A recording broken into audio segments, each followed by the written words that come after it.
Hello Identity5 gamers, today we're going to be watching some more matches from the IVL finals. We're watching, I think it's day 1, set 2 of finals, and I believe all these sets in finals are best of 5, and I think we're going to watch all of finals. I think I'm deciding on doing that because I think there's only 7 sets that we have to watch, so that's like, I might do more in like one of the videos. So that'd be like, what, 5 videos regards to IVL finals. I think that'll be pretty fun. And the time of recording, I think the day 3 has already happened, or at least the finals has already happened, so there's already a winner for the IVL, I think. I'm not actually 100% sure, but I'm pretty sure there's already a winner when it comes to the IVL tournament. I just don't know who it is yet, so we're probably just going to take like a few more days to see what the winner is going to be of this tournament. But I'm pretty excited to get into it. Obviously, new buffs and nerfs apply to the characters, not like super far in, but I do know that Finn is available, so we already had like a video where we showcased Finn a little bit, even though he only he kind of just died in 30 seconds with a detention hit. But yeah, I just want to pull all my little essences here. Looks like we're not going to get anything rare today, unfortunately. Yes, a Bonbon skin. I love getting like 8,000 freaking B tiers for Bonathan, bro. But yeah, enough intro shenanigans, let's get into the matches. Here we are, the set is between FPX.ZQ and GR. I believe GR does have the highest record right now. They've been showing themselves to be like the strongest team in IVL at the moment. We're gonna see a Mercenary, Composer, Cheer, and Dancer. Pretty solid combo, especially on something like Hospital. Composer Cheerleader is a really solid combo. It makes Composer so much harder to chase because his tuning fork will be a 30-second cooldown as opposed to a 50-second cooldown, which makes him much harder to chase when he can get those tuning forks, especially against something like an Ivy, where all the distance in the world matters against her. He can spawn Hospital, stay in that safe area.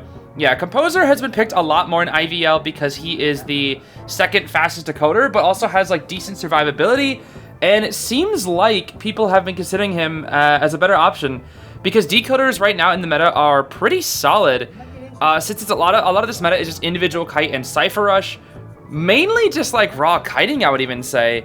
And when you have something like a Composer, a Lawyer, even just having like a little bit of a kiting buff for like those two, it helps out a lot. Even like Prisoner and whatnot, just having it a decoder in a hard place to chase is just kind of what the meta is right now.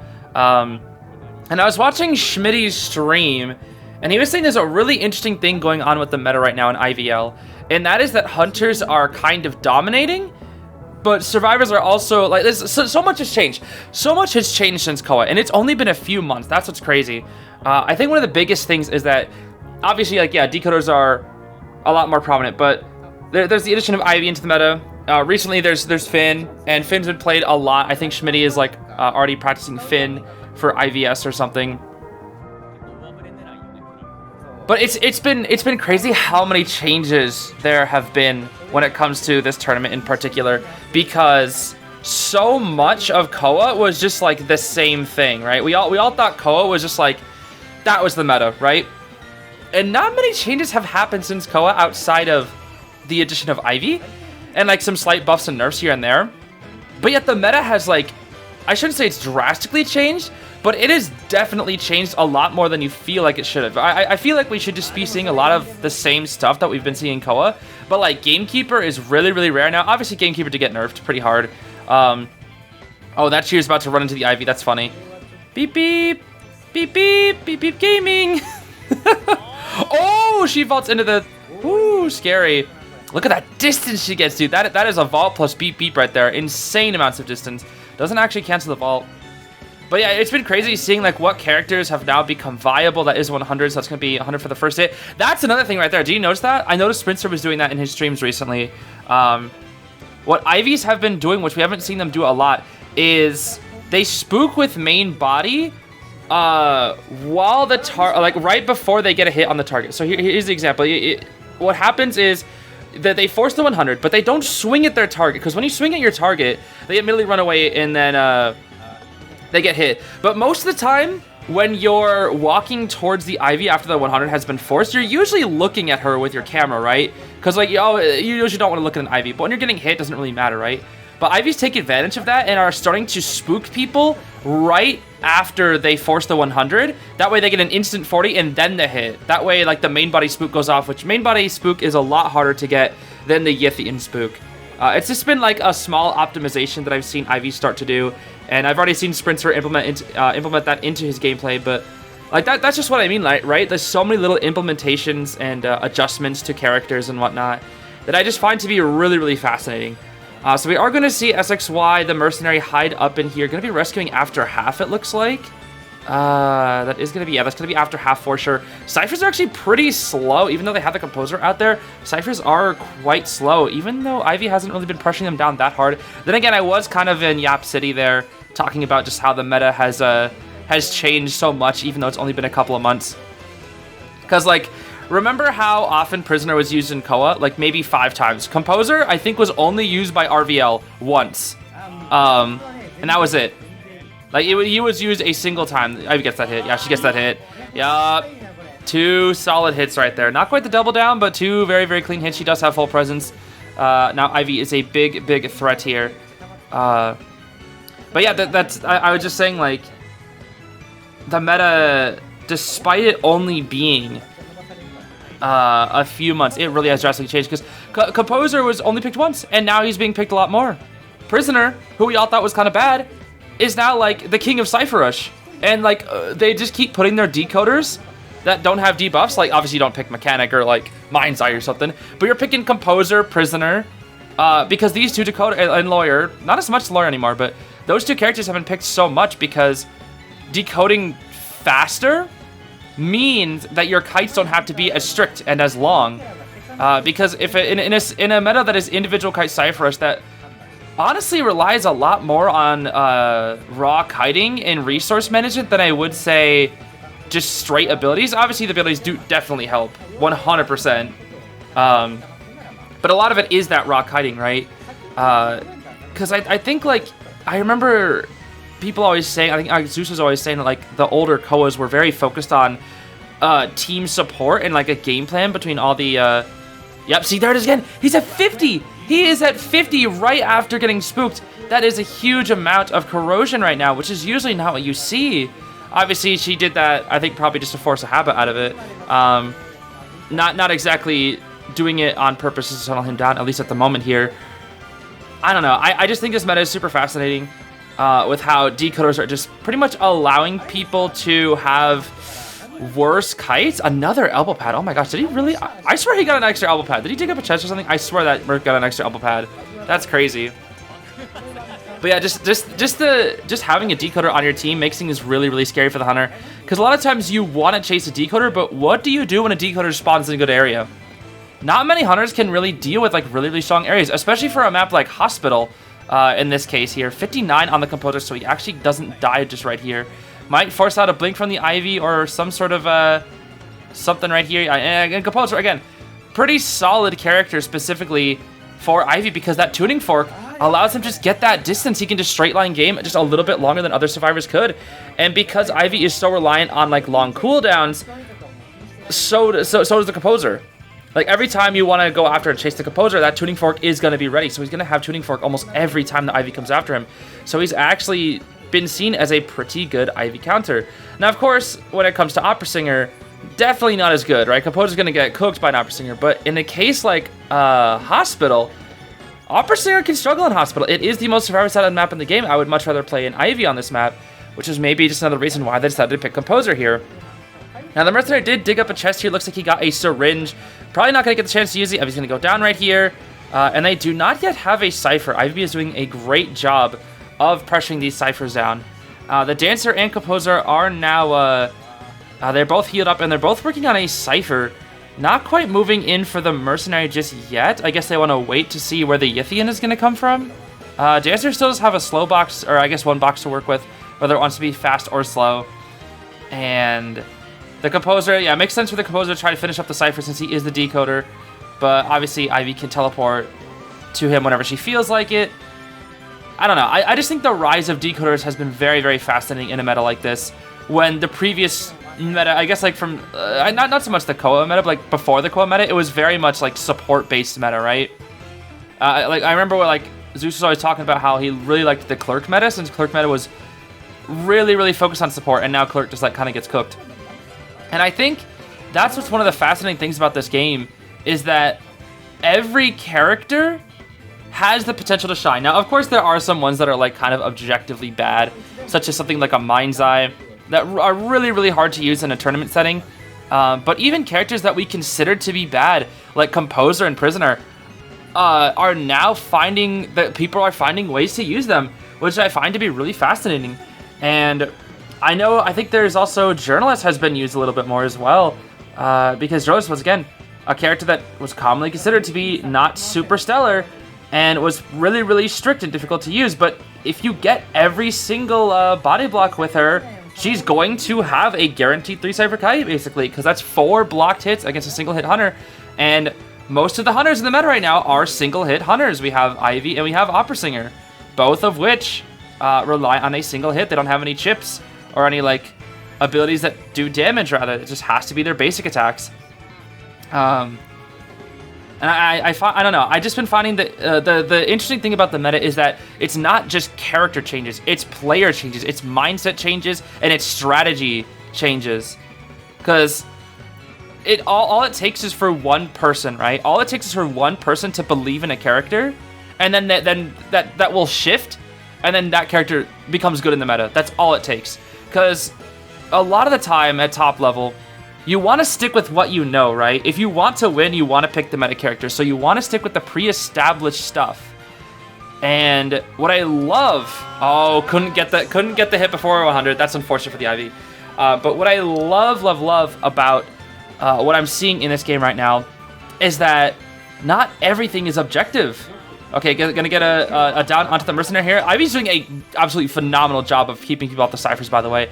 I have to say that. I know I've just been like kind of yapping over here, but she has been doing an absolutely amazing job. And was the Mercenary, is he dead on chair? I think he is, right? Mr. Inference, it's an honor. It's been an honor, Mr. Inference, yep. Okay, well, this is a 4K. And this is, again, this is what I mean. This is what I mean. I think this is what Schmitty was saying, is like the Hunters have just been performing so well. I think even in the later rounds, and I don't know if it's a result of the decoder picks from earlier, like I said, where there's just less survivability.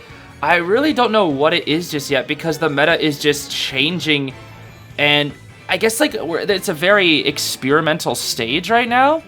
I don't know if it's just because, ooh, that is going to be a trade.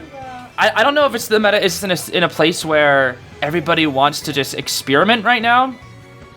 Again, I am really just talking about what I've heard from Schmitty and little inferences and things that I've noticed while watching matches. I am in no way a professional IDV player, so I really am only guessing about a lot of these things. Unfortunately, I just can't speak Chinese, so I don't really know what a lot of the commentators are talking about here. Because I know a lot of the commentators in IVL, I think they do kind of talk about like what players are thinking, what their thoughts are on the meta and whatnot. And there have been some people who have, given me some like advice, be like, oh, this is what they say. Because I've had a few people come out and just be like, oh, this is what some of the players are thinking right now. And that's really cool. Because I always like learning more about the meta right now. But yeah, in a case like this, we've seen it 1,000 times. There's absolutely no way to come back from this. Ivy is going to secure that 4K on Hospital because according to the Ivy law, when there are 2 people left at endgame, you cannot win. Because you have main body focus on one survivor, Yithian focus on the other, and then that is going to be GG's. So I think we can probably just speed past the rest of this match since we all know how it's going to end, right? So we finally find out the dancer after like 40 seconds. TP onto her. Does she wand? She does not wand. She is going to go down. And no self-heals have been used. We're probably just going to see the self-heal strategy played from the survivors here, where they just straight up don't use their self-heals. But since the Ivy just got that dancer down, oh no, there is going to be a self-heal used from the Composer. Probably because they want to put themselves into a situation where one of them can get dungeon/bleed out. Because right there in that situation, the dancer had just got down. There is going to be the TS. But the thing is, she knows that dancer is, so we might see her Yithian on back towards the dancer. Yep, she's going to play it safe. This is the bleed out game that everybody knows and loves. Might as well play like this if you want to guarantee that 4K. So the dancer hasn't found out here. A decoy was used, and she is going to be going down here. Boop. Down we go. No self-heals. And now we just kind of do the struggle-free strategy. Most likely where we keep the Yith on the dancer.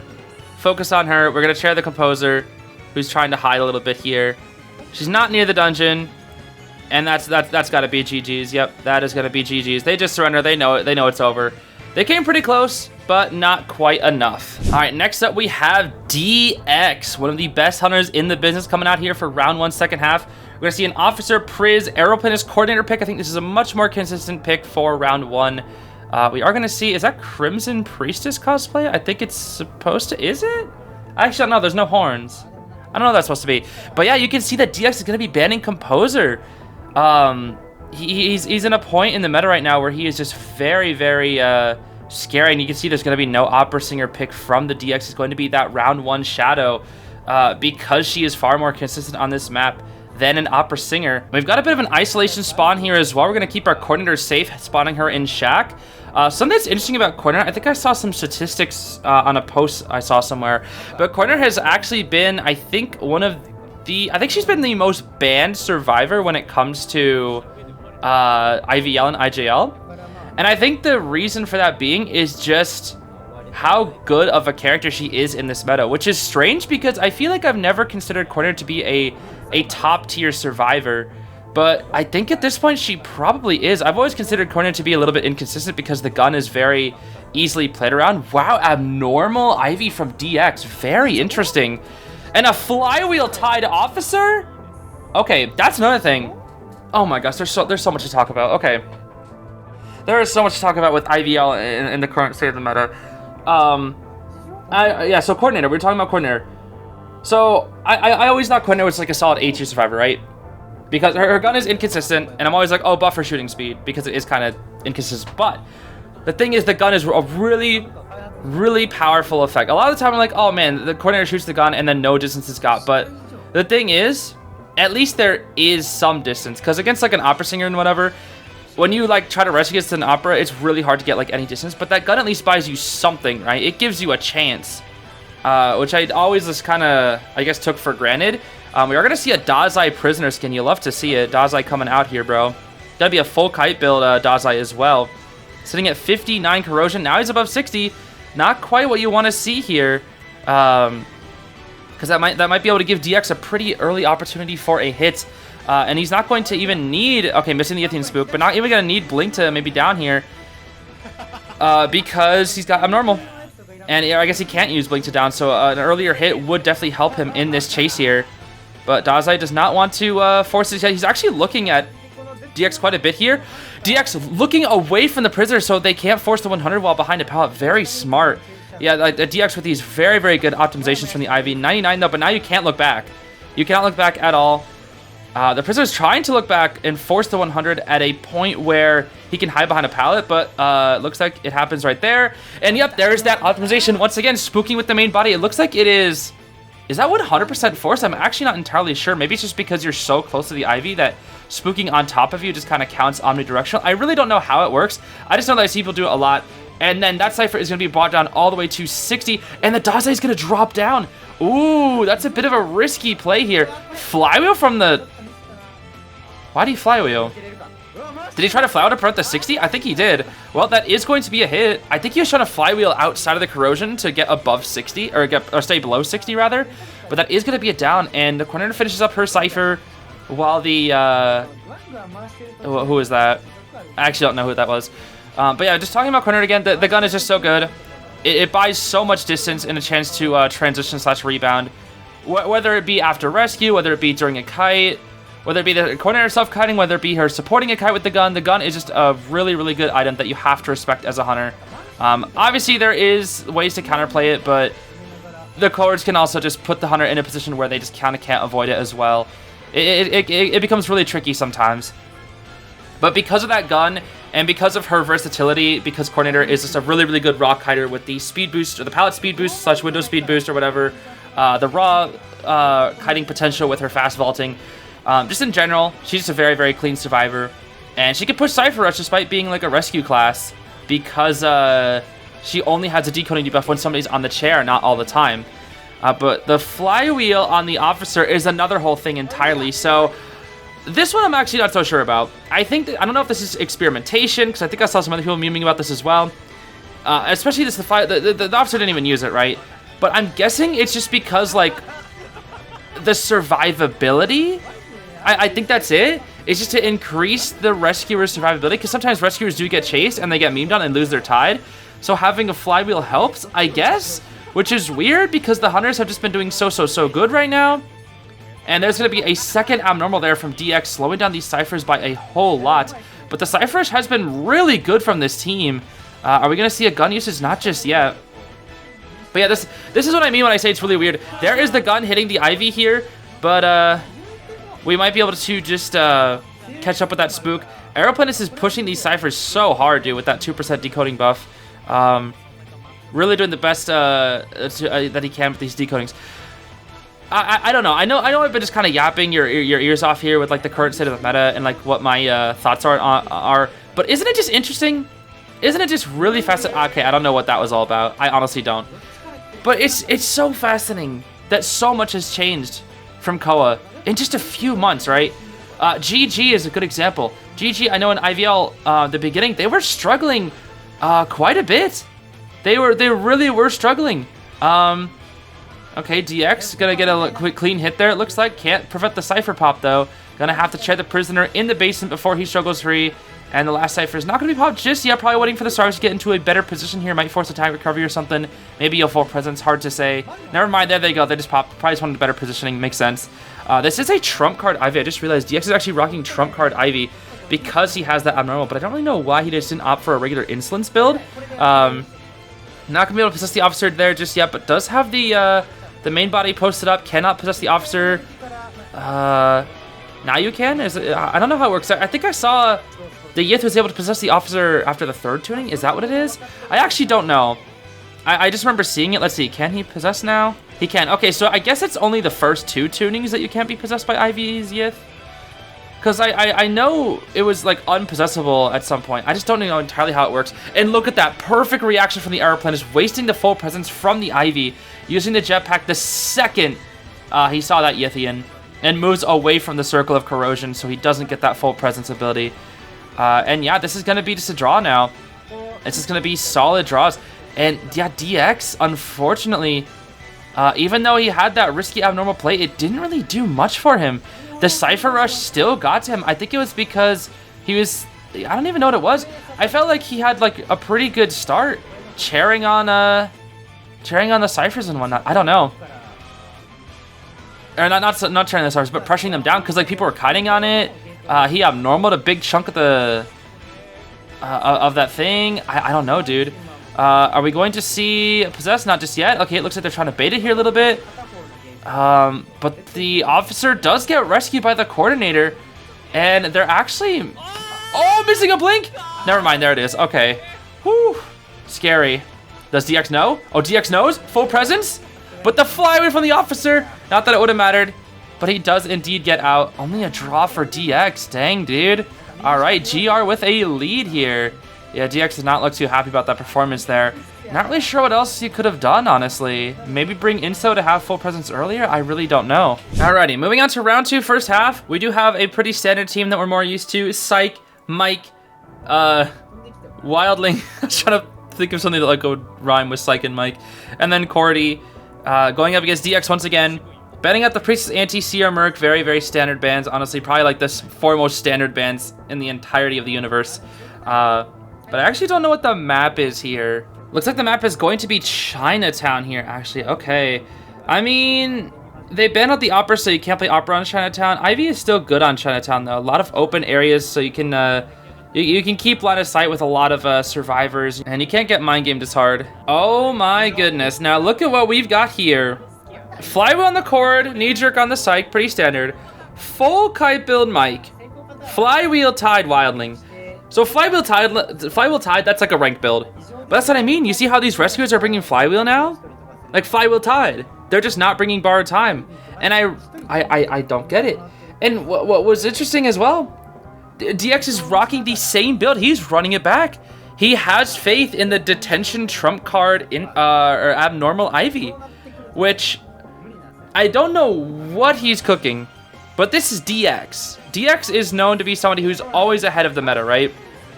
I think another thing about like DX specifically, is that he, I think, was it KOA 5 or KOA 6? I don't know. Zeus said he basically won KOA 5 or KOA 6 single-handedly because he was just the best hunter in the game. Best hunter in Identity 5. And the thing about DX is during KOA this year, he was pretty inconsistent. He was not bad. He was inconsistent. He didn't have that dominance that like most people were familiar was seeing from DX. And I think the biggest reason was I'm not sure who said it, but whoever did made a really, really good point. Missing out the double spook there on the coordinator, unfortunate for the Ivy here. But they said something like DX is the one person that people watch to counterplay, right? Because if you want to learn how to counterplay a hunter, you watch DX.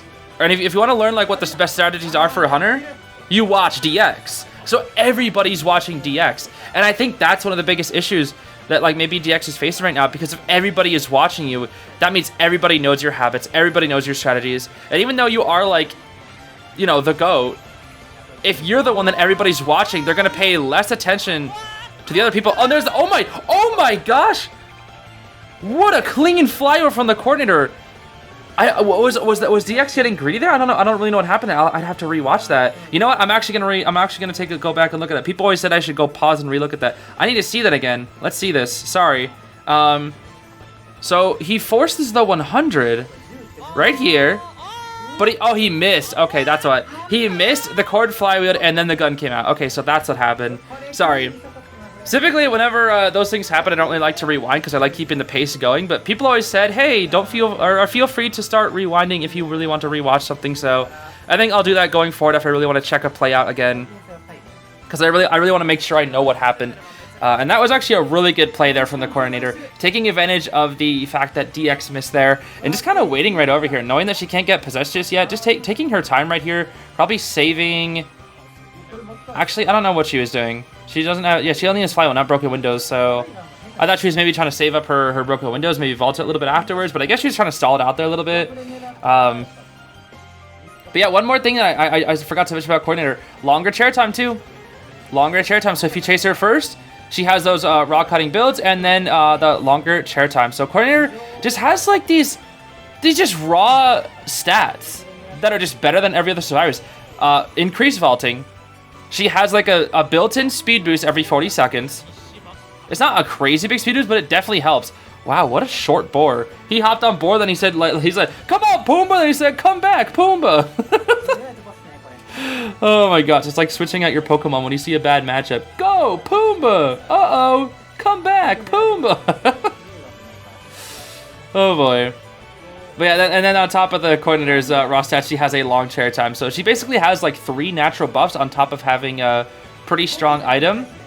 And I think that's like one of the best things about Cordy, is that she just has such really solid natural buffs, which just makes her a really consistent survivor. Despite the fact that her gun shoots the wall, I want to say half the time, she just has a lot of consistencies and really, really nice just raw stats that a lot of survivors just don't have. Because obviously survivors have like pretty solid built-in raw stats already. Like Broken Windows is broken, Flywheel is game-changing, and just in general, like there's a lot of resource on the map, and raw cutting is definitely a thing. They do actually heal up the wilding, makes sense here.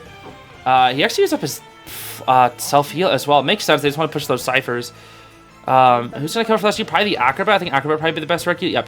Kokichi's already here. But another thing about Acrobat rescuing, why he's so good at it, is that he can get to the chair pretty consistently, and he gets a sticky bomb whenever he, they got stuck on each other there for a second. He gets a sticky bomb whenever he rescues, which is just another slow bomb, which is really, really, really good, because you just get extra resources while doing things. Connor is likely going to die here. Not quite just yet. All right.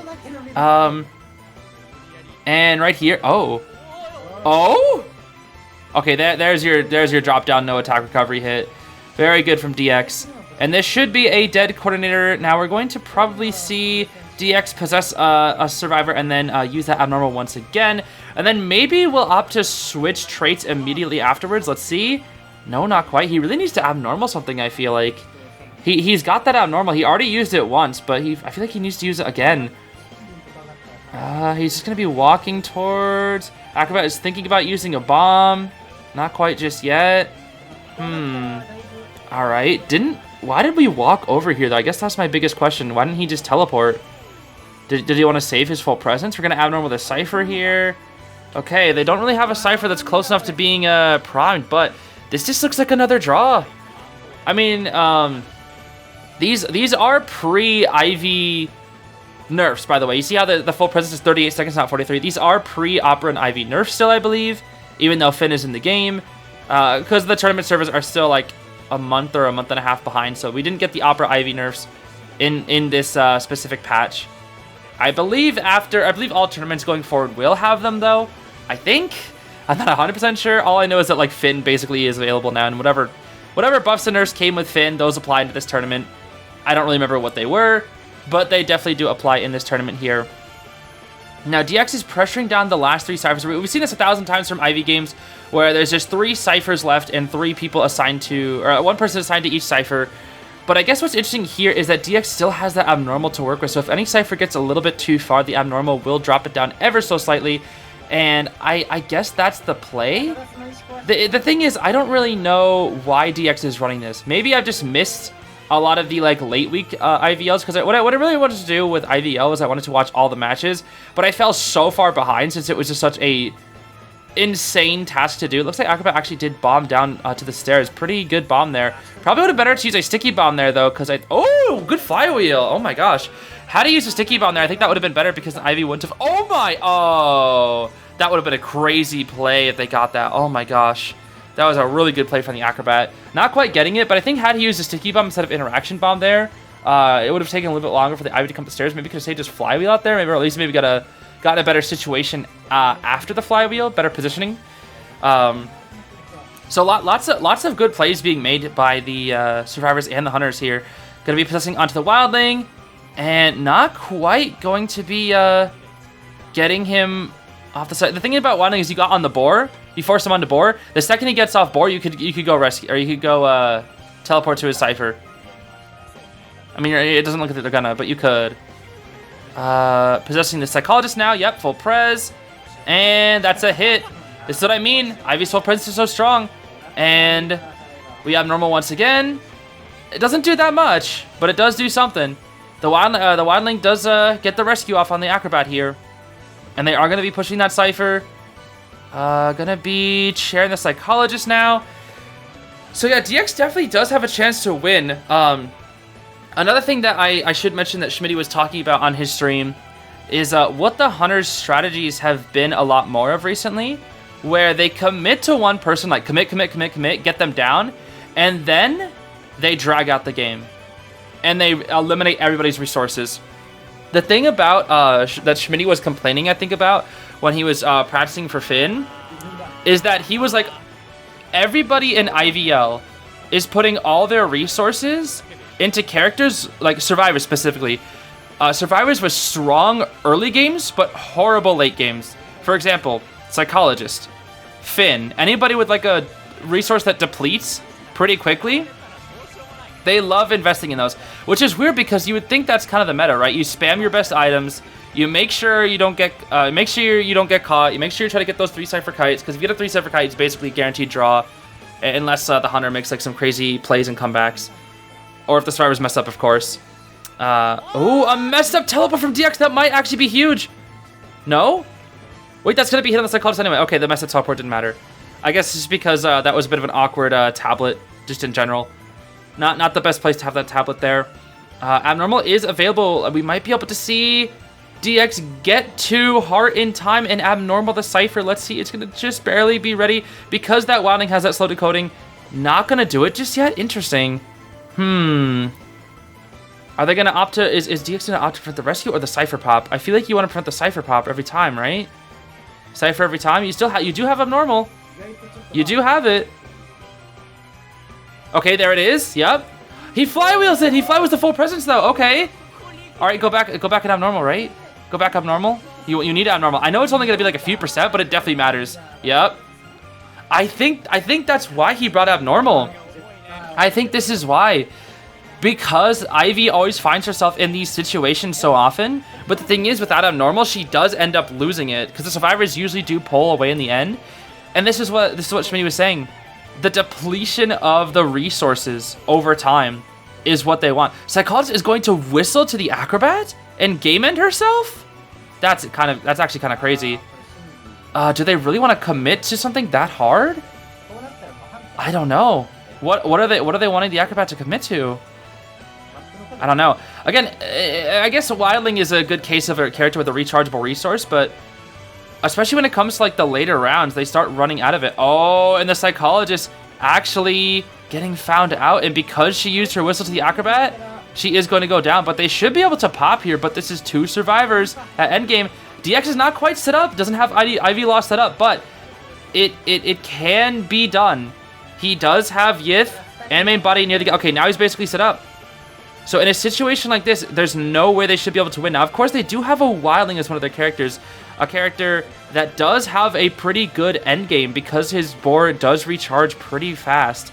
Wildling's survivability is definitely one of the best in the game. I think Wildling was the 3rd most picked. I was looking at the stats again. The Wildling was the 3rd most picked character in all of IVL.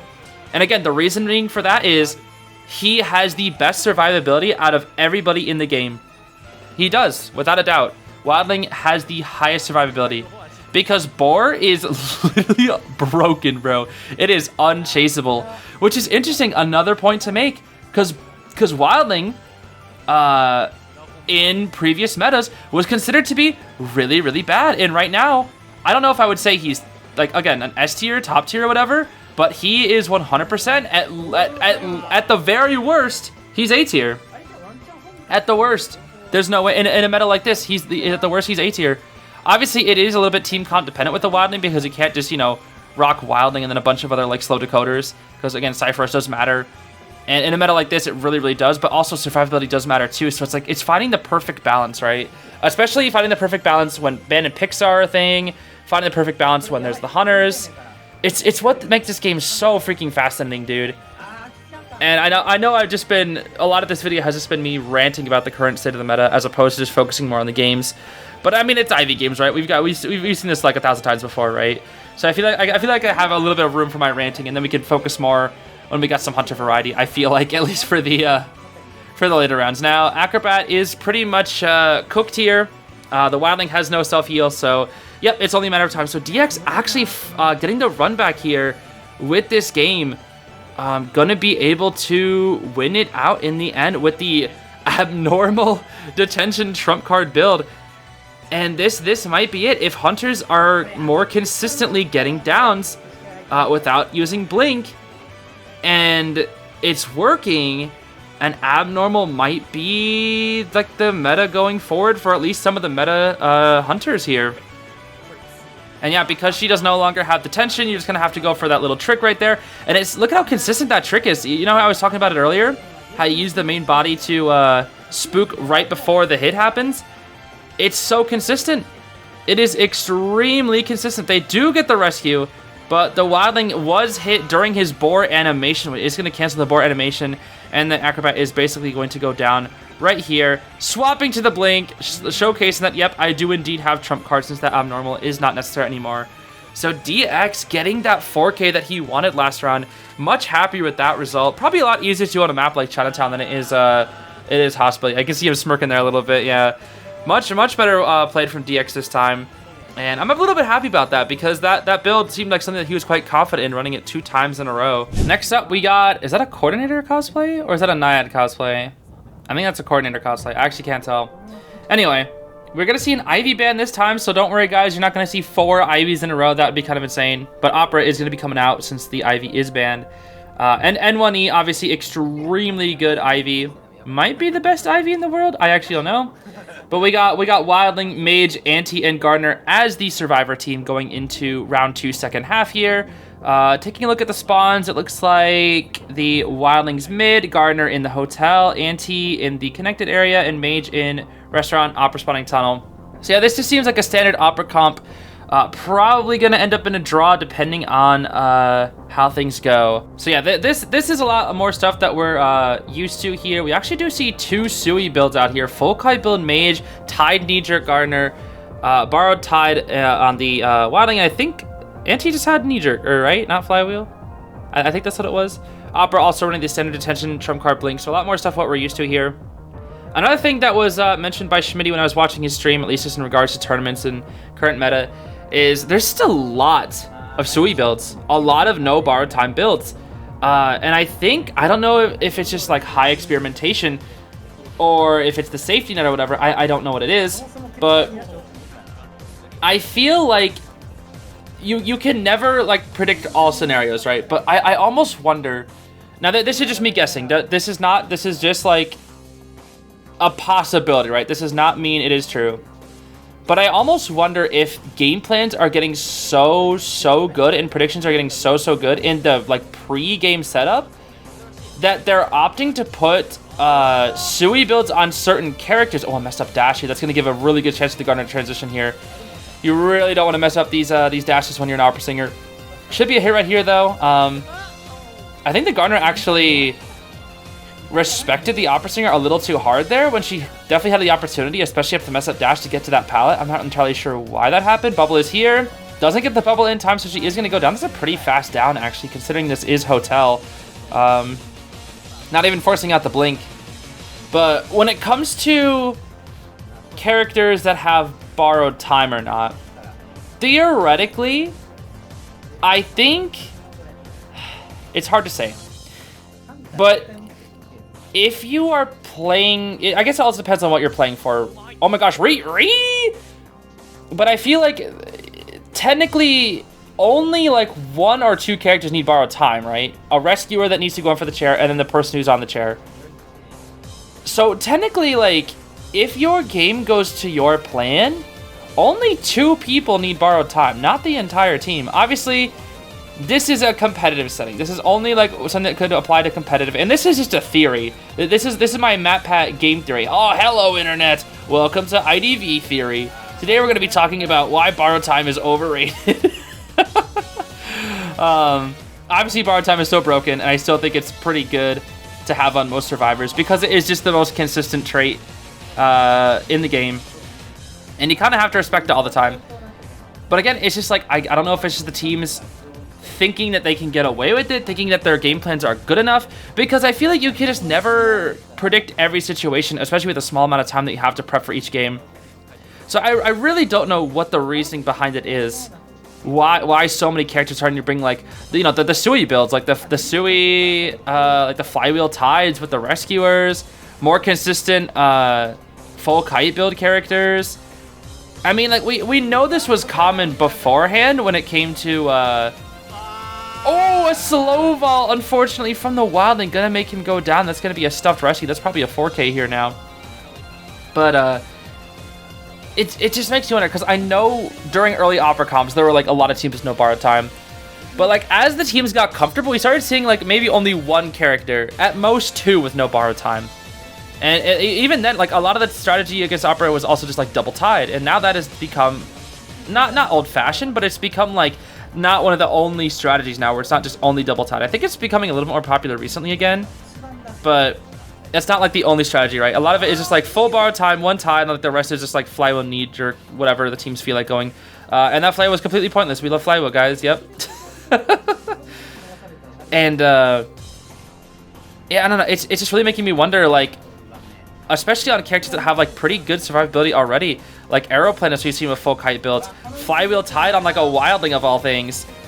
It's just been really interesting seeing the pros, one of the strongest reasons, of course, being CN, picking these builds that we really don't get to see as often as you'd expect.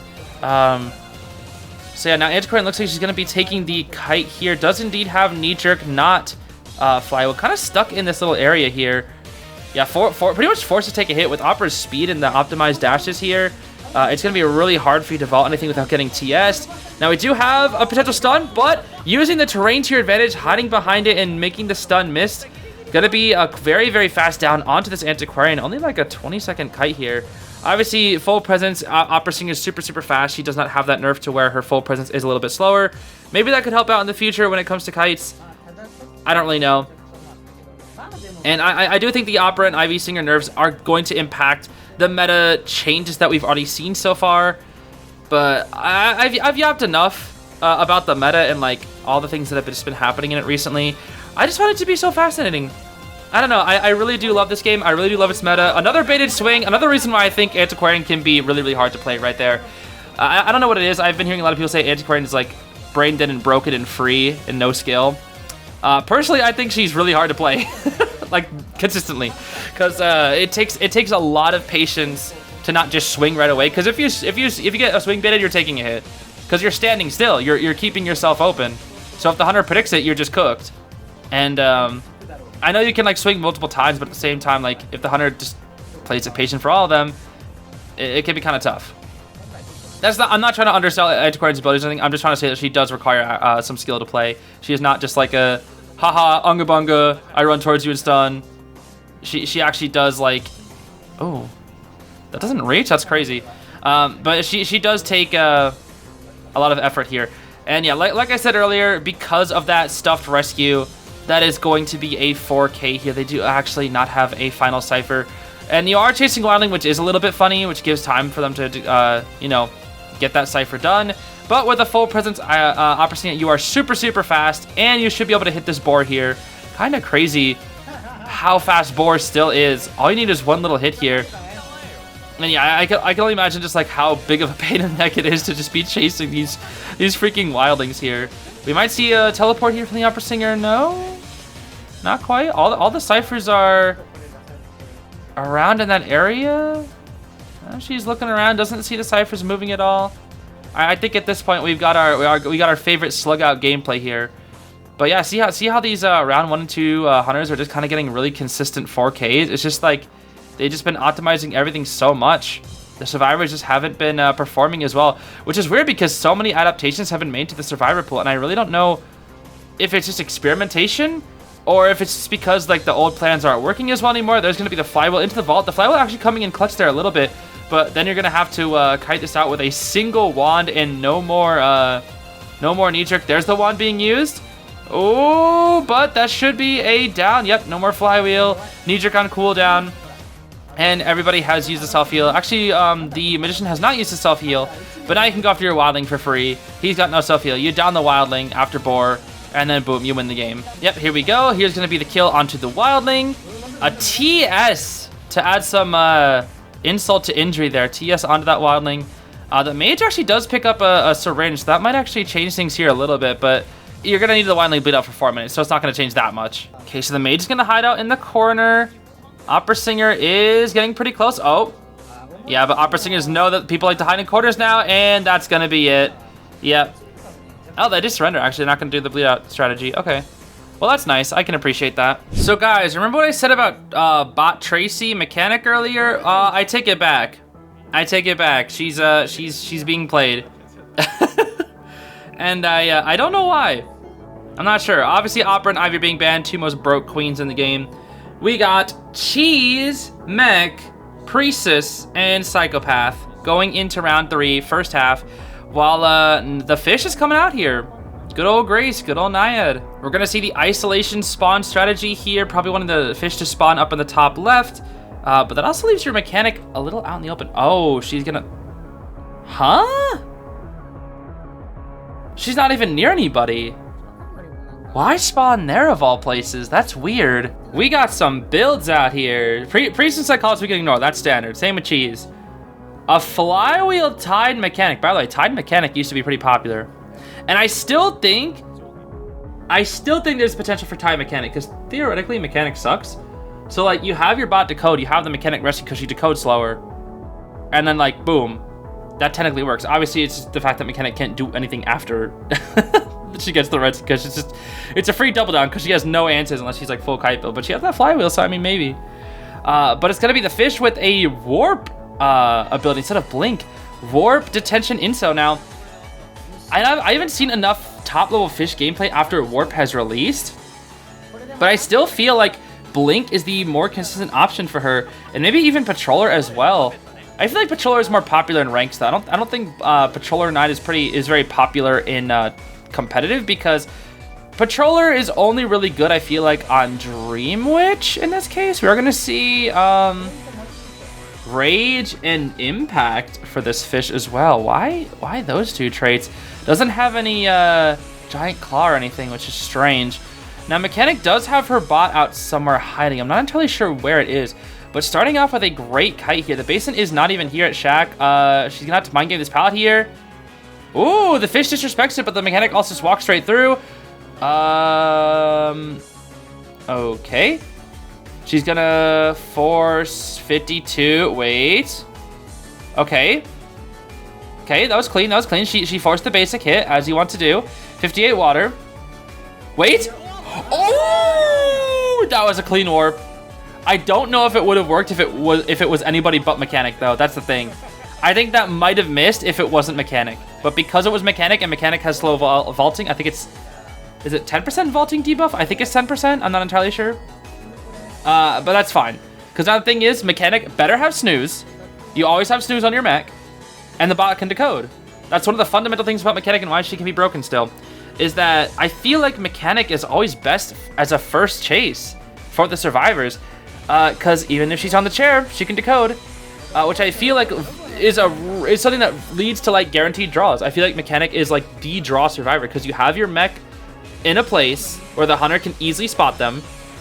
And then you rock kite your way. Maybe at best force out trade. She force out trade. And then your bot gets a decipher done for free. Like that's basically one cipher for free done. And then you get your draw. Like she is a hard draw survivor, I feel like. Obviously that is just completely theoretical, and sometimes people won't even chase a Mechanic. Because a lot of time you can just let the Mechanic go free, and then she's just a completely useless survivor since her decoding in lower limit is just so bad. Hence the reason why she's getting buffed, which you might actually see some more Mechanic being played in the future here. Oh my gosh! Wait! She prevented the rescue. He didn't... Oh my gosh, barely getting that shovel off. He was caught out so early. He really was caught out early. Oh my gosh, that Naiad was paying great attention to the ciphers. I was not. I was kind of just like yapping about mech in the current state of the meta. I keep yapping about current state of the meta. Good from Cheese there, forcing out the basic hit. Ciphers are pretty far along thanks to the Mechanic bot decoding about 50% of a cipher. Only issue is she did not get enough done, I feel like. Because that tide turner would have bought a lot of extra time. And it would have put the team in a position to get a guaranteed draw. But now I feel like there's a little bit of win potential here. Not a lot, but there's a more win potential than if that rescued off. I would have said there was like hardly any win potential had that rescue gone off. But now there's something here. Just a little something. The only issue is Priest is gonna have to decode the final two ciphers by herself since the Psychologist is already here, forcing the Naiad to stay at this chair. And I don't know what the last two ciphers are. She's going to toss out that harpoon once more. 82 on the final cipher. Looks like she's going to get a little bit aggressive. Has an idea where the Psychologist is. Pushing her pretty far from the chair, actually. She does take 75, but this is a Psychologist, so 3 hits is going to be really, really consistent here. Buying as much time as possible. The cipher should be primed here soon. And because it is a Psychologist, she is able to safely get to the chair, even if she wants to eat some water here. Ooh, it's primed. Okay, there's the rescue. They get the basic. There's the pop. Very clean rescue from the Psychologist. Completely damaged. I think the Naiad just wanted to get the farm on the cheese here. Because again, you get this cheese down. 99. Boom, 99. And then you warp onto a cipher. You warp or not on ciphers, onto the oh, but a long portal setup. Wait. Long portal setup. Oh. Wait, that long portal changes things. I forgot there's a priestess. Because now if you warp there, you go in the portal and then boom. Naiad can't cross that map fast enough. No, she doesn't. That's what I mean. You had to swim there. Well, then again, I guess the warp... Now that I think about the warp, doesn't matter. It's because it's priestess. But wait, does the psych heal it? Wait, no, the psych's not going to heal in time. Oh my gosh, she's not going to heal in time. Never mind. I take it back. Oh, she doesn't actually heal in time. Never mind. I'm stupid. Because of impact. Because of impact, she doesn't heal fast.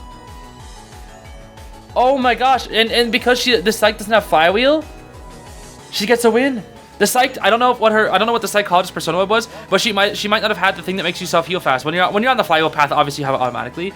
I think it's like sticker or something where it helps you like is that what makes you crawl faster or heal faster with self heal? I don't remember. But because of that, maybe the lack of that, and impact, she wasn't able to heal in time. Even with the Priestess Omni healing buff, she was only at 45 like a little bit earlier, so she was probably only at like 70 by the time the Naiad got to her. Maybe has she had a bit of a different persona weapon, the Naiad didn't bring impact? With the Priestess maybe healing a little bit earlier, maybe she could have got there. I'm surprised she made that though. That was insane. But now it's round 3, second half, and Finn is back. That's right, Finn Gaming, Prospector, Merc, and Quarter here as well. And DX is rocking the Witch. He's bringing out his famous Witch into round 3. You'll love to see it. Now I do want to see a bit of Finn redemption, because last time we saw Finn, it was only at endgame. And he barely did anything. I think it was like, I think it was like fighting a Geisha or something in round 3. And then he kind of died in like 30 seconds because it was a detention Geisha. So he didn't really get to the chance to show off his true potential, but I feel like if he gets chased here, he might actually be able to cook a little bit here. Now, I think I was watching Spritzer's stream earlier, and I think like he had a decently high opinion of Finn because he said, oh, with broken windows, I'm literally unchaseable, which is like, I guess, a fair point because the Finn ball gets you a lot of distance and it's reusable. So you kind of force the Hunter to break it. But if the Hunter breaks it, obviously you get more distance and it becomes really hard because you can rotate to a good area. Now, remember what I said about those Sui builds? We're going to see 2 Sui builds here, not just on Nort, but the Finn as well. We've got Tied on the Mercenary, Flywheel Cord, Standard Detention Trump Patroller on the Witch, which is what the Witches always want to bring. Now, I want to see how Finn matches up to a Witch. I feel like he does pretty good. The thing is, Witch is a character that can eliminate resources pretty consistently without feeling like you're wasting time, right? Now, obviously, it still does waste time, but when you're a hunter that doesn't have like multiple things, multiple followers, which I guess is just like everything else, when you're breaking a pallet, it's you breaking the pallet. But when you're a witch, you break the pallet with one follower, but then you can continue the chase with another and maybe set up a pincer situation, which can be really, really good. So we do see the first leech set up here. I'm not entirely sure where DX decided to spawn it, but Finn is going to be dropping the ball and getting a huge transition, but that's one ball already gone. This is a great example right now of early game versus late game potential here, because Finn already rotated to an area, canceling the Patroller with the ball, but now he's got no more balls. That's it. And now that's it. And then another Patroller is coming out. Oh my gosh, that's actually kind of funny. He canceled the Patroller with his ball, but now he's got nothing. He's literally got nothing. He's gonna fly with the first bite. Yep. Can he make it to this pallet to drop the pallet, force the cancel the second bite? Yep, he does. Actually misses the he misses the second cancel. Tries to juke DX there, but this is DX. You're not going to be able to juke DX that easily. And the chase is going to continue. Still no balls on the Finn, but I think maybe it worked out okay. Maybe. I don't even think it worked out as well as he wanted it to. But look at that. That was a really lucky vault because he forced the DX follower to come. I say DX. The Dream Witch follower to come all the way up in that situation. Here comes a main body Patroller here, but he vaults the window in time. Follower breaks the pallet. Oh my gosh, it's so hard to get this. It's so hard to get this just Jerry here. Okay, that was clean. Forced out the leech hit instead of taking the Patroller. Very clean work from this Finn. 3 Cypher Kite, basically. But again, doesn't have any more resources to really rebound with here. He does still have everything on cooldown. By the time he gets rescued, his broken window should be back up. His flywheel should be back up after the second rescue. So he does still have a good amount of rebound potential, especially with the corner here. Pew Pew! It is time for Pew Pew. Does not want to get a double hit right here. What is she doing? She's just stalling for... Oh, missing the flywheel there. Unfortunate for her. I guess just stalling for time a little bit here. We might see a trait swap blink here sometime here from DX, maybe. Not quite yet. Why did he not swing there? Oh, trying to get a hit with the main follower. It looks like you don't want to force that, get that leech hit. No, that was leech. What? So why didn't you swing with the main body? I actually don't know. I'm not really sure what that was all about. DX really desperate for this hit right here. Makes it a double down. Very, very good. We're going to force somebody else off their Cypher. Slow down that Cypher Rush. But now there's going to be a Mercenary to deal with. And that Tide Turner is going to be extremely annoying right now. Because you're going to have to... use that follower and just focus on grabbing the Florian, putting him back into the chair for a final time when he's going to have a lot of rebound kite potential now.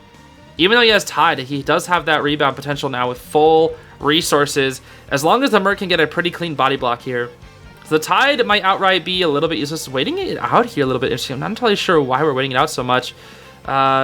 Swinging at the Mercenary there, very clean. And now the Finn does have the flywheel. Can he maybe flywheel this swing here? Oh, clean work from DX. Wiggling a little bit, forcing the early flywheel. Mercenary is here. Oh, wait, this might be a triple down. Hold on now. Wait a minute. Wait. The Merc... Okay, the Merc got the... Wait, he didn't hit the Mercenary? Why did DX not hit the Mercenary there? That's weird. Alright, Chewie gonna try and harass now for the Finn. Makes sense. Okay, I guess he just didn't have a follower? Yeah, I guess he wanted the main follower to just come and get the Finn, make sure he dies on chair more than anything else. Projector actually doesn't get the harassment? What's going on right now? They're opting to just sell the Finn. How strange. I'm actually not really sure what I witnessed right there. I guess, obviously you do want to chair the Finn, and I don't think the leech was up for the witch, so she couldn't have just leeched Finn and then chaired him. I guess that's what it was? She just wanted the main follower to come all the way to chair the Finn. That way he couldn't get healed up or whatever. You don't want to lose your dead on chair survivor. That's one of the most important things. I just thought we were going to maybe try and get like a hit on the Mercenary or something, but I don't know. Obviously DX is the pro. He knows better than I. I'm just making inferences here. We are going to be setting up a follower onto this coordinator. Main body's really far away from the ciphers though. That's one of the biggest issues here. Are we going to see a hit right here? Not quite. Does not want to get the leech hit first. Hasn't even used trait swap just yet, but they're committing to this coordinator in the very corner of the map. Something that I'm not entirely sure why we're doing. Flywheels to the pallet. DX had to just contemplate life there for a second. Not entirely sure why. He does have the Prospector's follower pressuring down that cipher, but all the while the Mercenary is decoding the final cipher. So at this point, they're really just stalling for time. This is looking like a hard draw right now. DX has barely used... He hasn't used his trait in forever. I don't know why. I guess he really wants to just like keep that trump card for like a tool in the back, but I don't know. I feel like he should have used at least a couple of patrollers more. He's definitely had the opportunity and gonna just opt to blink for first hit? Really? I don't know. Surely he knows the ciphers are gonna be in a situation where they're gonna be popping sometime soon. Yeah, because that one's sitting at 90%. They get off the cipher, get on the gate. Yeah, I don't know what DX was thinking chasing this coordinator who wasn't even near a cipher. I thought you'd much rather just pressure down the ciphers. Yeah, I don't know. And he already sought to blink, so there's no TP or anything. And now he's gonna be forced to commit to this coordinator who is away from the ciphers and the gates, so that's gonna be a draw. How strange, dude. How very strange. I mean, I guess this is just like showing the weaknesses of Witch in the meta. Or it's really hard for her, especially on big maps, to do something, but yeah, I don't know. I guess the Finn kite was good at the start too. I don't play Witch enough to know what adjustments could have been made there. I feel like that was just a really good game from the survivors. I mean, both sides too, it was a draw. But now, it's time for round 4. And I couldn't be more happy because I do get to see some melee gaming, Ento gaming here. But Finn's back too. Round 4 Finn time. We got Wildling and Coordinator as well being picked out here. So I think the map was Eversleeping Town. I actually didn't get a good look. Yep, it is going to be Eversleeping Town. And it is going to be a Geisha pick from DX. Now earlier in IVL, we saw DX's Geisha do really well. I think he got like a 4-man or something in round 3. And I think it's just that he has been able to use Geisha. Oh look, it's Everlasting Night. Psych, I think. I've been rocking that skin for quite a bit there. In my Psychologist arc, you know how it be. But yeah, he's been doing really well with the new Geisha optimizations, how her dashes are much more accurate and easier to use now. Because they kind of just, they really optimize her dashes to a point where it's basically considered a buff. I think they called it an adjustment, like not officially like a buff. But pretty much everybody and their mother considers it to be a buff. So we're going to see the spawns right here. Finn actually pretty far away from the Geisha. A bit unfortunate. I kind of want to see what Finn could do here. But luckily he'll be chasing the coordinator first, depending on these spawns. So I haven't really been keeping track of the points, but something is going on here. 3 full kite builds. Flywheel Tide Wilding, the team with no borrow time. By the way, this is the team in first, everybody. Borrowed Time, I guess, is just really overrated. And then DX, again, with the Detention Trump Card Abnormal build. Now, I think, like, I know we're talking about how weird the Abnormal build is, but I know it was popular on Geisha in the past. And I feel like it's still somewhat played to this day. But DX, I guess, is really trying to push an abnormal meta with how strong Cypher Rush is right now. In a meta where individual kite Cypher Rush is so strong, maybe bringing a trait like Abnormal where you can just slow down the Cyphers is seen as more consistent, because here's the thing. The first Abnormal, if the first Abnormal is perfect, that's minus 60% decoding. Minus 60% is like 50 seconds, I think? And no other trait buys you that amount of time, right? I mean, I guess you could say Blink is like the most consistent to... A messed up dash from DX? How rare. Gonna be breaking that fin ball here real quick. Yeah, so... I don't really know what the win cons are here for GR. Oh my gosh, that's a canceled dash from the fin. Sheesh. I'm gonna be waiting right here. He's got his ball set up right now. I think what he's gonna do, he's gonna throw the ball into the Hunter when she tries to dash. Or right there. Okay, great example right here. Great example right here. I wanted to talk about this. Something that I noticed when I was editing the previous Finn game is that what Finns have been doing is a specific strategy that, like, is really, really good. It didn't really happen perfectly right there. Oh, he messed up his butterfly again. I think he wanted to get, like, a two-story butterfly right here. But what he did, what the Finns are doing in particular is they're shoving the ball into the Hunter, running back towards the ball, and then getting a distance. It's basically like shoving the Hunter back and then running back towards your ball and then reversing it, getting the speed boost. As opposed to just throwing the ball ahead of you and then going baboing. You basically force their movement to be interrupted and then get a speed boost, because that's a lot more consistent. Beautiful flywheel here from the Finn. Oh my gosh. Getting so much distance right now. Obviously, can catch up with the butterfly, but going to be able to force a pallet mind game here. Not going to win it, though, but that was another 3-cypher kite from Finn. And I don't even know if it was necessarily just the Finn gaming. I think it was a lot of it was AC just playing super, super well, and then an early mistake there from DX. Now, Wildling's going to be able to pop his cypher and get on board and come on over here. Beautiful kite from the Finn. They're rushing down the last two ciphers right now. And here's the thing. DX has not been able to use Abnormal. Zeus has always been saying this.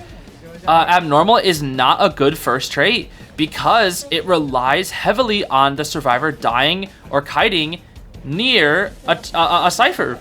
And when that doesn't happen, your trait is useless. The DX is playing without a trait right now. And that's the biggest thing. He can't use Abnormal if there's nobody, if he's not near a cipher. The Wildling is going to go for an after half rescue here, but you can because he's unchaseable. And you get nothing here. They're going to force a win out of DX for free. Well, actually, not for free. They're going to force... This is a free draw. This is the freest draw I've ever seen. Because now you use Tide Turner and then you just pop randomly because it doesn't matter when the pop is. Oh my gosh, dude. DX is getting cooked. Like, you get the Finn down. Are you going to go for the Wildling? You can't because he's going to have board ready. And then they're just going to pop. They don't care. They don't care. The Finn's going to die off in a corner. No Abnormal was used at all. Yep, you're going to be hitting this Finn to try and get your full presence. You might as well. Oh, that's embarrassing. That's embarrassing. And they just pop. And you don't need to borrow time. You just don't. Why bring borrowed time? Why? Why not just make it so you can get to endgame? Because only one person's going to die anyway without the lack of borrowed time. I don't know. Is borrowed time just underrated? Is it just overrated now? I don't know. There's a gun. There's a Cordy gun. Pew pew. No, she has trump card though. She has trump card. She has trump card. You can't just pew pew for free. And the AK knows that. They know. Caw! Beautiful. Ooh, beautiful for both teams. DX, the beautiful butterfly getting up in the 2-star area, but AK grabbing the butterfly and saying nah. Flywheel. Pallet stun. Oh, so clean. And this coordinator actually... Oh, never mind. I thought she was going to try and make it to the dungeon. Does DX... Oh, DX doesn't know. He doesn't know what the dungeon is. He doesn't know. All right, Cordy, be careful. Don't accidentally shoot the bees. Oh, okay. Does she just book it for the exit? She keeps walking into this Geisha for some reason. Okay.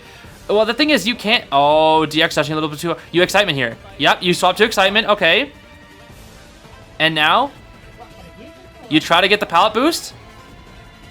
Oh, clean from DX. Clean from DX. Okay, getting the draw. That's what I mean. I feel like no borrowed time. If you want to draw in this game, no borrowed time on everybody. Maximum survivability. I think that's the play. I think that might be the play. I don't know. Like, I don't see this enough to know. This meta is so strange. Even people like Schmitty are confused with it. Like, he thought Finn was trash. And I thought Finn was trash too. There's a Sanrio cheerleader in the crowd. Do you see that? I'm not smart enough. I'm not experienced enough to know what's going on in this meta right now. All I can do is sit back and just be fascinated by what's going on and make inferences as to what these players are doing. Now it's round 4, second half. GR has the lead in this set. They have 2 wins.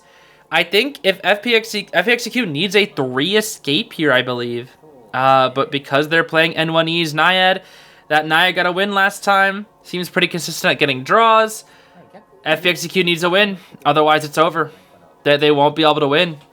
So this set might just be over right here, right now. I don't know. Naiad feels pretty consistently getting draws on Ever Sleeping Town, especially with N1E playing her at the best of her ability. This might just be a win for GR here. The spawns are looking pretty standard here. Corner spawning closer to Graveyard as well. Not entirely sure why. But they've got some sort of game plan set up here, surely. And in the case where, in the case where you need to be a little bit more consistent with getting 3 escapes and whatnot, we're gonna have more bar times on this team. Full kite bit on the Prospector though, but Flywheel Dancer, Flywheel Accord, Tide Merc, and then a standard Blink Detention Inso build for the fish is gonna be coming out here. So yeah, what can I say, dude? I think it's over for FPX.ZQ in this set. It's been one heck of a set though. It's been one heck of a set. I would love to pick the brains of the top players a little bit more, and maybe I'll have the opportunity to. So maybe in the future rounds I'll have a little bit more information for you all. Because again, I need to reiterate, I do these videos for fun, these tournament reviews. I am by no means a top player, and by all means I do not have all the information. I commentate these for fun, and I basically just guess at what's happening because I'm, you know, not a top player, like I said. So Cordy is going to be able to force... Okay, early gun, preventing an early hit there. Makes sense. So Naiad no longer has to worry about that gun, but doesn't get the early hit that she would have wanted right here. And now has an opportunity to kite inside corner house. Going to be locking off the Chuya Cypher, but looks like he predicted that. Is going to be transitioning already right here from the start. Dropping on down. This might be a hit right here. I think the fish is fast enough, but Cordy will have a flywheel here. Let's see. Drops that pallet. Where's the harpoon at? Oh, 82. Hold on, flywheel right here. Flywheel. No flywheel? I mean, I guess there was nothing to flywheel towards. Oh, flywheel the water here, maybe? There it is. Oh, but doesn't get it. Doesn't get the flywheel of the actual water. She just flywheeled the distance from it. Oh. Oh, that was definitely a blink. I don't disagree though. I wouldn't say that's a waste of a blink. I'd say that is a consistent option to get the down. I feel like in the case where GR was down, that might have been risky, but since GR is up, you can go for something. You can go for a play like that because it's an aggressive play, but also like a play that's a little bit more consistent. We are going to water off the Mercenary here a little bit, 37 water. You definitely don't want to get TS'd here. If you get TS, that's going to be a huge deficit. They need a 3 escape here. They 100% need a 3 escape, and the Cypher control from the Naiad is actually coming out here just a little bit. Mercenary is going to be just hyper optimizing the decoding. Finishing up that Cypher, actually. Okay, then elbow padding in. No TS. What a clean set of plays there from the Mercenary. Finishing up the Cypher and getting a clean rescue onto this coordinator. But once again, I have to remind you all that this absolutely needs to be... Oh, unfortunate. This needs to be a 3 escape. And at the moment right now, they don't have the Cyphers for it. Now, I should mention there is a Prospector out here. And it looks like he is going to be transitioning toward... this area, so we might be able to see some harassment up here coming soon, but the fish is now at full presence, going to make things a little bit harder. I don't know if they can manage this, but the Processor is going to have to clutch up. Absolutely. N1E forcing a huge harpoon right now. Getting 60 on the Processor. Okay. Gets the body block here. And the magnet. Okay. Now let's see. How are they going to play around this magnet? The water is dropping down on both. Big stun from the Processor. Okay. Another stun. He tried to get the pallet stun, though. He wasn't close enough. But still, two very good stuns there from the Processor. He's got one more magnet there. Rushing those last 2 ciphers. They need to keep this coordinator alive until endgame if they want the chance of 3 escape. It is possible. The tram is slightly getting in their way. The Processor has one more magnet. I think it's possible. But they're not on that 54% cipher. I don't know where that one is. Oh, that was a really small stun, actually. That was a really, really small stun. They desperately are trying to keep this coordinator alive, dude. They really need to keep her alive. Oh, 90. Beautiful flyover from the Cordy, but I think she's going to go down. She's going to go down right here. The Processors are already leaving the area. They need to live with these last final characters. That's the thing. The Processor also can't stay in the area because no borrowed time. No borrowed time on that Processor is going to be really risky. You don't want to be near that Naiad. And there's the pop. It needs to be with these 3 characters. They have somebody posted up on the gate, but it's not the gate that she's going towards. She's going to be pressuring down the Processor and has Blink. How are you supposed to outkite this Blink? I guess like you have to be good with the flywheel or something. We are going to see a gate get open.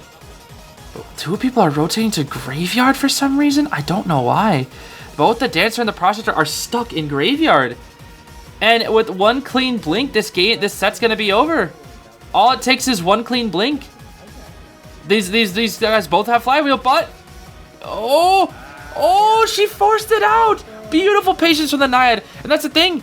That's what I'm talking about. You can go for these plays where you play it a lot more patient. You don't have to be the one to commit. You have to force the survivors to commit, since they're the ones that need the win. They need it, not you. You can go to round 5 if you really need to. Obviously, Slowbox Heaven is set up, but all it takes is 1 little blink, and there's nothing else for this Dancer. Nothing else. There it is, threatening the blink. You can blink through that? Dang, that's a long-range blink. Both things are open, but they have to go for this rescue now. Mercenary can get it, and Processor could be able to stun, but she's taking her into basement. But they gotta go for it. They can't not go for it. Yep, deep into basement you go. Oh, it looks like N1E is really happy about this one too. You're in a really good position right now. Having basement here helps so much. It increases the chances of this draw tenfold. They will be able to rescue this Dancer after detention is over, which is the one saving grace, and there is a potential dungeon play to be made since it is here. I don't know if it's possible, though. I really don't. We are going to see the Processor, actually. It seems like he's going to take the lead when it comes to the rescue here. If the Mercenary is not going to come in now, I feel like he might be able to get like a potential body block here. They're going to need some crazy plays right here. It's going to be after house. They have 1 shot at this. 1 shot. I don't know what they're waiting for, though. They're waiting for the Dancer's flywheel, I think. That's why they're stalling it out. They're waiting for the detention to be over. They're waiting for the Dancer's flywheel. They're waiting for as many resources as possible here. Let's see. Okay. Flywheel. They're all running out. If any one of them gets hit by water, though, it's over. There's a stun. Another one. Another stun. But you can kill him, too. Oh, no, it doesn't matter who you kill, as long as you kill one of them. Oh, that's got to be it. That's got to be it. Because now the Processor going down. It doesn't matter. You can take him back into basement. You take him back in. They have to go for it. Yep, they gotta. They gotta go for it. They don't have the resources anymore. They just don't. The Dancer got her flywheel back, but they didn't get good enough harassments. They just didn't. Dancer's digging up a chest to find at least some possibility, any possibility for an item to make this happen. They're grasping at straws right now. They really are. We're gonna need to see a flywheel here being used from the Dancer. Times the flywheel correctly, but the blink is coming back up in 5 seconds. There's no resources left. That's gonna be it. In fact, that's gonna be a 3K. It's gonna be. They tried, dude. They really did. But that's going to be it. Blinking to get to the mercenary a little bit quicker too, but nope, he's going to be able to escape, and that's going to be it. So that's going to be the win for GR. My goodness, dude. What a good play. What a good set, dude. What a great set. GR is so strong right now, man. Both their hunters and their serves, dude. Such strong teams. Yeah, sorry for talking your ear off in this set, everybody. I know I kind of ranted, but IVL and these sets have just been... They have been so fascinating with how the meta has just been evolving. It's been so much fun to see how it's been evolving recently, dude. But yeah, that's going to be the end of the set. Congratulations to GR. So yeah, everybody, that's going to be it for today. I hope you enjoyed watching that tournament match. It was actually pretty exciting to just start watching the finals. I feel like finals, the stakes are a lot higher. We got the really cool stadium, all the cosplayers coming out. There's a lot more, I guess, hype surrounding the finals of IVL as opposed to just, you know, going through every single preliminary match and whatnot. The finals are a lot more hype. But yeah, that's going to be it for me, everybody. Thanks so much for watching. I hope you have a great rest of your day. Bye-bye.